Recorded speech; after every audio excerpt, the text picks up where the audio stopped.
Hello and welcome to EduCurious. Thanks for tuning in. Today we have special guest Kyle Kirkner with us, and he is a local educator who also is a boys soccer coach. So, welcome, Kyle. I'm so glad to have you on the show. How's it going?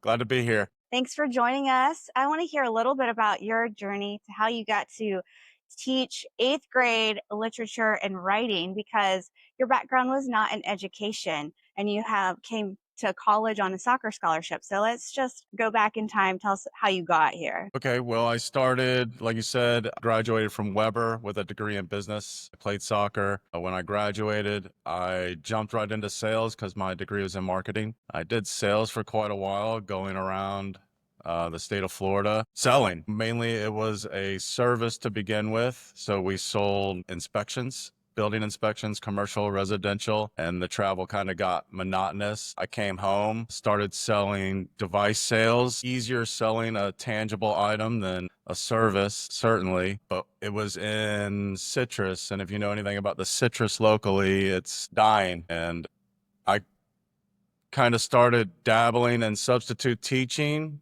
I guess around 2018. And then did high school, middle school, elementary, and I thought I had settled in on fourth grade as the grade, and I got a job at an elementary school in Winter Haven and started doing fourth grade, then did fifth grade the next year, and it wasn't long before I knew that I wanted to go a little bit older. And then I applied here. And the rest is kind of history. I really love where I am at eighth grade. I get the kids, they get me. It's kind of a very good symbiotic relationship. And I've always loved soccer. I'd always been into soccer. I did a lot of volunteering when I was really young in the Frostproof City League. I would have to say I really started coaching at a young age, but not until I got to Lake Wales, right after I graduated from Weber. And how do you translate some of the skills that you teach on the soccer field into your classroom? It's a lot of I do, you do, we do kind of thing. I show them how I can still do it for now. So I can still show them how it should be done. But it's a lot of mentoring. It's a lot of taking them on, encouragement, building them up. And I think showing them how it's done and just encouraging them to imitate. So that's on the soccer field, actual demonstration, but in the classroom, tell me how that you use those skills when you're teaching a concept that they might not be familiar with, or maybe just are stubborn to learn. I think nobody is going to want to learn from you if they don't trust you. And that's always where I began. Every relationship is through authenticity, just showing them that I care about who they are as an individual, not just, can you do something for me? Can you do something for the team? They've got to see that what they're doing is going to help them. And I've just always led with the relationship first. So what's been one of the most exciting things that you've seen in the classroom in the last couple of years while you've been teaching middle school? Like any light bulb moments or any like aha moments? Those are my favorite. I love the aha. I think each class can be different. I think sometimes a whole class will have that moment together. I think those are the coolest. We had one this year. The classes were struggling with their conclusions and we had gone over it and drilled. And then I did this drill where it was kind of a 10-minute drill. I gave them an essay and it didn't have a conclusion. And I said, all right, now you've got 10 minutes left. This is the 10-minute warning in your essay test, and you don't have a conclusion. So I made them scramble. I really only gave them the time to read the essay and then the 10 minutes to complete the conclusion. And, so, it wasn't all of them, but it was a good majority where they just said, I get it. They have that light bulb. It's pretty cool. To hear you, since you've gone on different grade levels, sort of compare some of the different learning hurdles or learning foundations that you see at the younger levels going up to the higher levels. Give us a recap of sort of the big moments in the learning progression. I think a lot of it would, if I could classify it with one word, would be individuality. The older they get, the more they see themselves as an individual. In fourth and fifth grade, they kind of all would repeat each other or kind of mimic each other. Fifth grade as well. And now in the eighth grade, and I see sixth and seventh, they do have a little bit of individuality now. You see them starting to separate in their own interests. I think that's the coolest part, is to see them just grow into who they are. And what's your role with that progression in their individuality? Do you feel like you're a guidepost or a mentor, or sounding board or all of it? I definitely try to mentor. I follow that more mentor mentality when it comes to, being that authority figure in the classroom or at the school. I nurture whoever they want to be. I really want to encourage that individuality. Whoever they think that they are, I think that's a really good point in their lives because at this age, they are deep in discovery. And in your classroom, I've been in many times, you've got so many areas for them to explore and find out more. You built a really nice library within your classroom because, of course, you're in the reading department, you teach literature. But how did you first get excited about reading? Who gave you that love of reading, or was it innate, or did you have somebody introduce you to a book and you said, oh, now that I like this subject, I'm going to run with it? Like, how did you get started with your love of reading and literature? So definitely my mom. Always pushed me. Her sister is also an English teacher in Philadelphia. So I always had this literature, grammar background, everybody always correcting my English growing up. And she would always get me these Clive Cussler books. He passed away in 2020, but his son has carried on, still not the same, but I digress. I I love the adventure. I love the losing yourself in a book. Most recently, I've been reading psychology books and the mentality of young people and how to coach and mentor. Have you personally done any writing, any publishing of work, or is it an outlet just to get thoughts out on paper? So when I did my internship for college, I did write for the sports column for the Lakeland Ledger back in the day. I covered the high school sports out here, mainly football. So I was a beat writer, I guess you could say. I only had 3 or 4 inches for the column that I could put in, but yeah, I That's wrote for pretty that. cool. Yeah. Other than that, I'm not published or attached to anything yet. Yet. Okay, Yeah. so yet.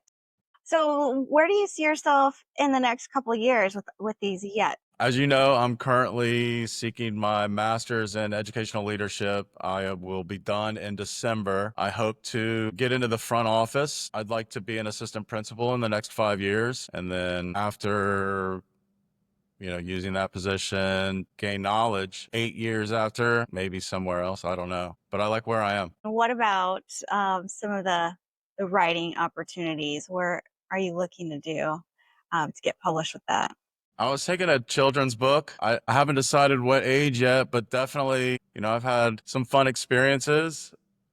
I'm learning what drives them. I'm definitely learning their lingo. I love the language development that they go through where they latch on to these terms and it spreads like a virus throughout their linguistics. It's really cool. So if you could go back in time, what advice would have you given your younger self about getting into the teaching career sooner? Or what advice do you have for someone who's like thinking about maybe switching careers or getting involved in the educational world? Just get into education and learn about education. I remember when I had first started, I was at USF and they really pushed you to get it, or I felt I was pushed to get into special education. And the reason why I think they pushed it that way was because they talked about reimbursement and tuition reimbursement. And that can be big when you're paying your own way to college. And I thought long term because they said you would have to work 5 years. And I'm just like, I don't know if that's for me. So I kind of turned me away for a little bit, but I had always thought,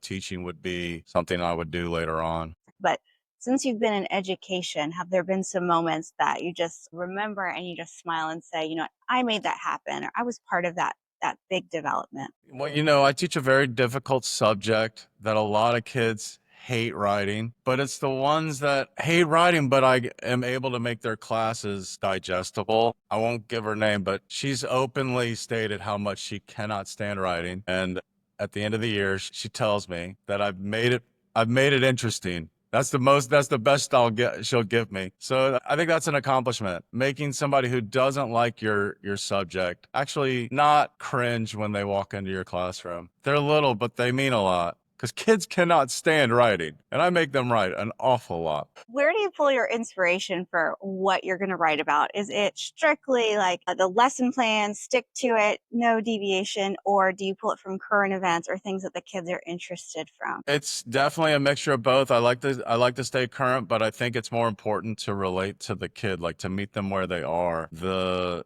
stuff that they might talk about in their families at home, something that they might think of on a day-to-day basis. We definitely try to keep it relatable. If you're just reading statistics and stuff that you don't really normally think about, it's a lot more difficult to digest. It's a lot more difficult to understand. And I did that route before where you just take a regular topic and force the kids to write about it. If they have text sets that are relatable, that they talk about, it's so much more productive. Now, I want you to tell me about these images that I see on your board. I walk in your room and you've got this drawing that changes anytime I'm in the room. There's a new drawing. What is that So all about?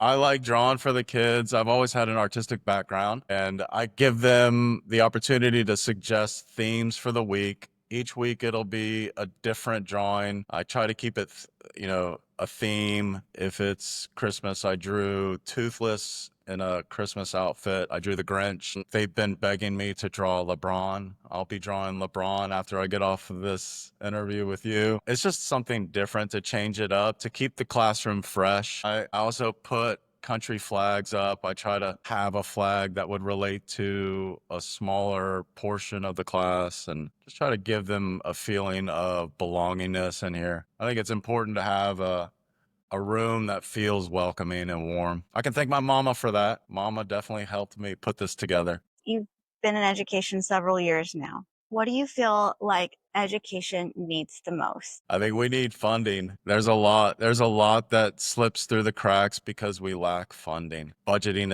is tight. I'd like to get into more of that, but I think offering more money, more funding, more programs, and getting in the community, bringing community in is super important. Are you talking about projects or volunteer opportunities or internships? Expand on the community aspect.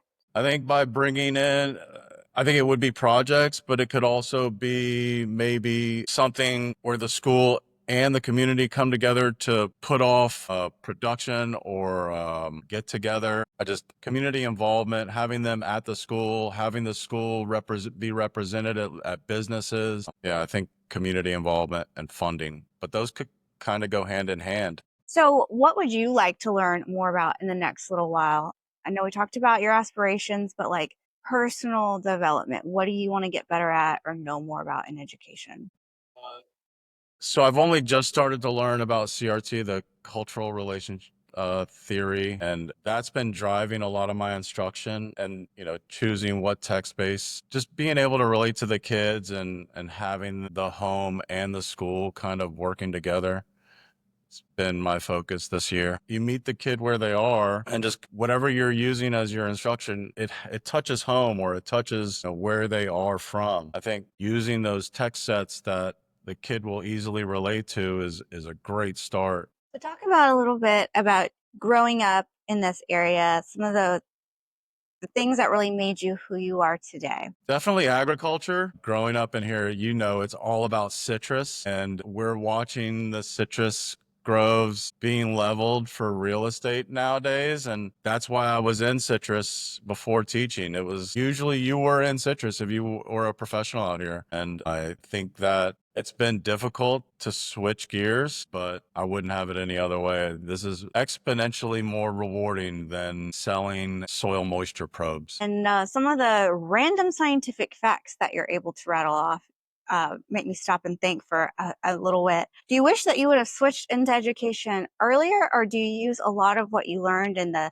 citrus industry or the sales industry to help, hook and grab your kids in real time now? I think in theory, agriculture and education have some similarities. You're nurturing and trying to grow into the best producing individual you can. So I do think that there are some relationships in there that I draw, but I do wish that I would have started a little sooner in education. I like where I am now. I'm tracking pretty quickly.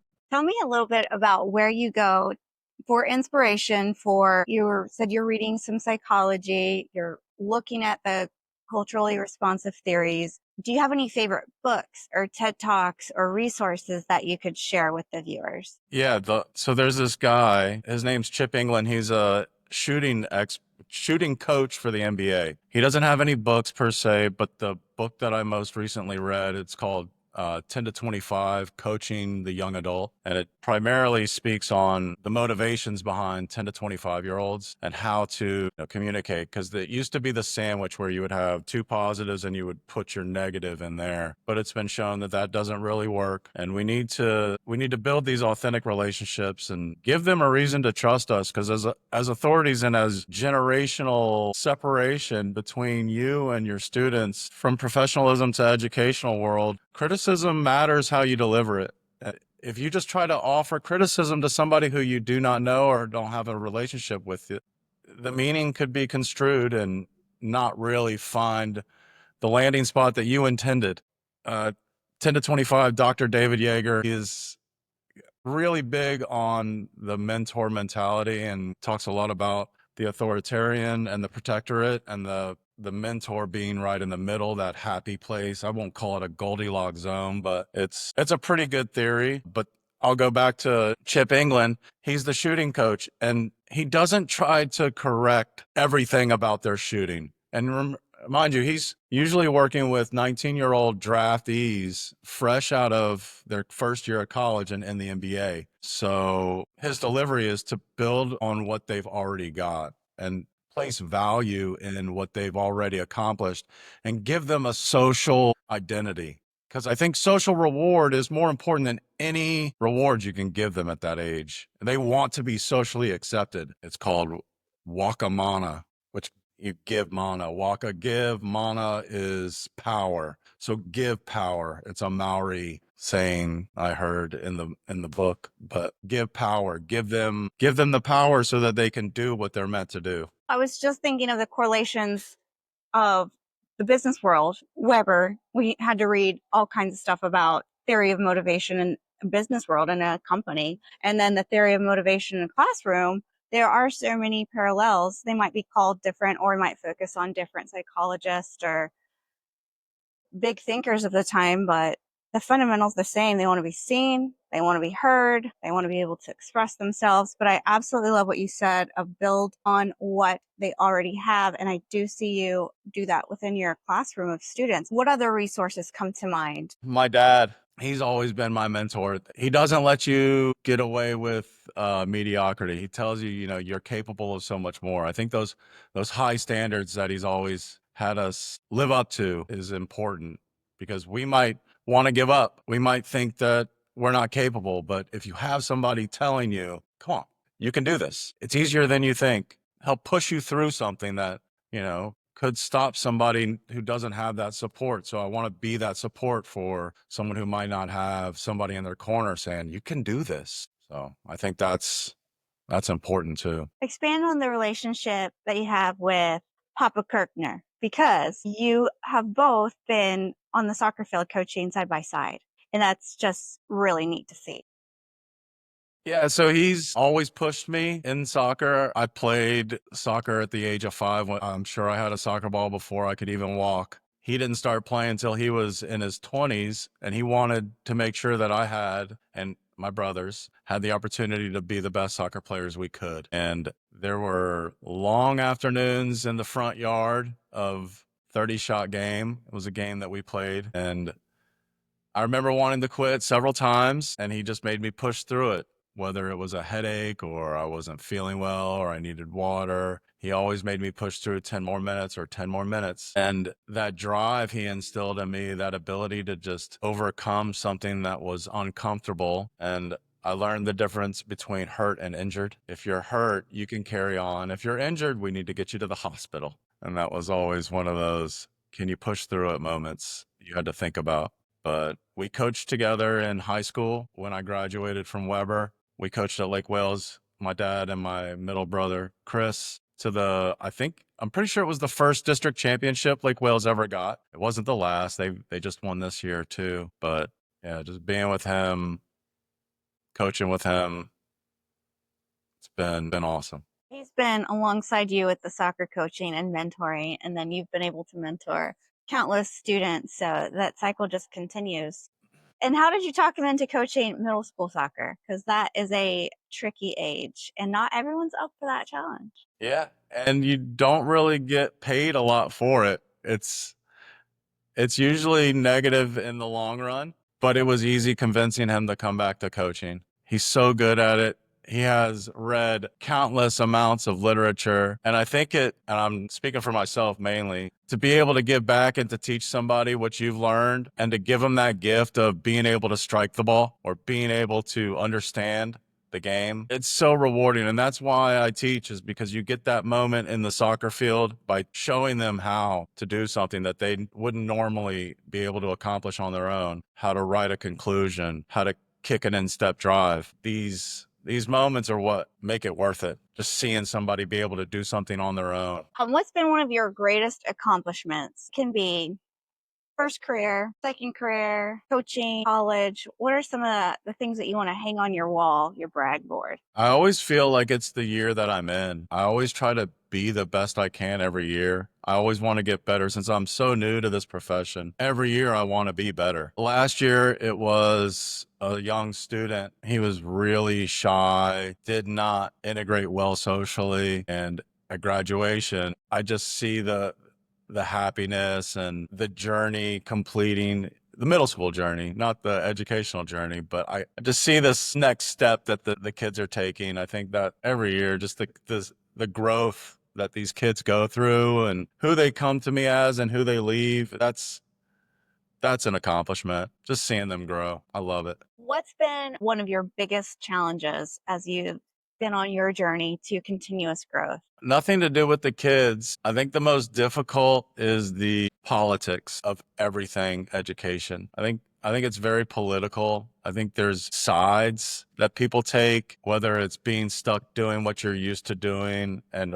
resisting change. I think if we could just all come together and understand that it's for the kids, then it would be a lot easier. But it's the outside stuff that I think is more difficult. Inside my classroom walls, I think is easy compared to what happens outside. What's one way that you've challenged that if it's not seeming to be the right focus? Do you try and help educate other people and say, hey, we need to focus back on the kids? Do you get involved in local politics? Do you show up to school board meetings? What's your way of helping make that better? Or what do you want to do to help make it better? I try to keep a quiet voice. My priorities have always been sports. I think sports are super important at this age. It gives them a reason to be socially accepted. It gives them an opportunity to show what they're capable of. I love the camaraderie you get on a team. I think sports is by far the most important thing that we could give these kids aside from the education. Making sure these kids have their outlet and their way to shine.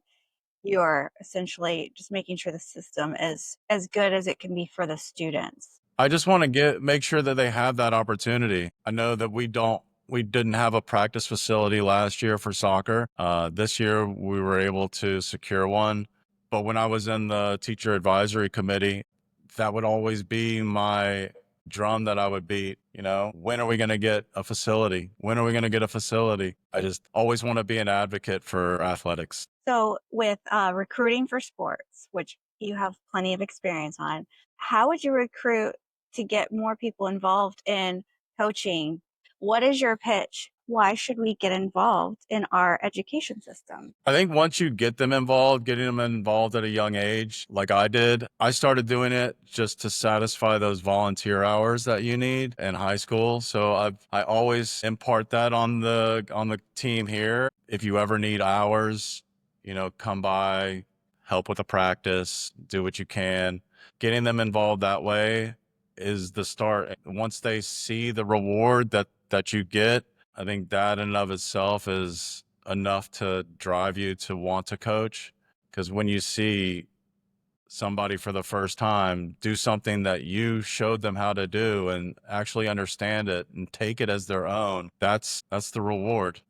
Giving somebody for the very first time how to play defense. It's good stuff. What would be your pitch to somebody maybe who's in their mid-20s? Why would somebody in that age bracket wanna get involved? That's when everything's starting to get busy in life. Yeah, that would be a more difficult. If we're talking early 20s, I would tell them that it would be an opportunity to stay in the game because at that age, usually they're close to graduation. Sometimes you don't want to give up. It is a game, and games are fun. If they would want to stay with it and have a genuine connection to the sport forever. I come across kids that I've coached with their families, and I mean, it's touching. I love having that connection. Somebody who sees me, coach, I know they're talking to me. It's a great connection to the community, to people. I think we need that. Well, I do too. And sometimes it is hard to recruit people to want to give back, volunteer, to do different things. So, how about somebody in their mid or late 30s? If they don't have kids, I think it would be a tough ask, but just to give back to the community. If they're not already, it's important that we show our appreciation to the people that we live with. Volunteering is important. It's a rewarding act. If you're not doing anything with your time, you're just sitting at home with your family. I get it, but it's better to get out there and get involved. I have to agree with that. Are there any parting words of wisdom that you'd like to impart on the viewers? I would say just create those authentic relationships. Be real. Ask authentic questions. Don't ask questions that you think you already know the answer to. These kids are smart. Give them the benefit of the doubt. That's it. It's great. That brings us to the end of our episode. So thank you, Kyle, Coach Kyle Kirkner, for joining Thank you. us Thank you today. for having me. Thank you for all that you do for our kids and for all that you do for our community. Thanks, Amber. So, whether you're a teacher, a parent, or just EduCurious, join the community as we explore various educational topics and learn from each other. We will see you next time.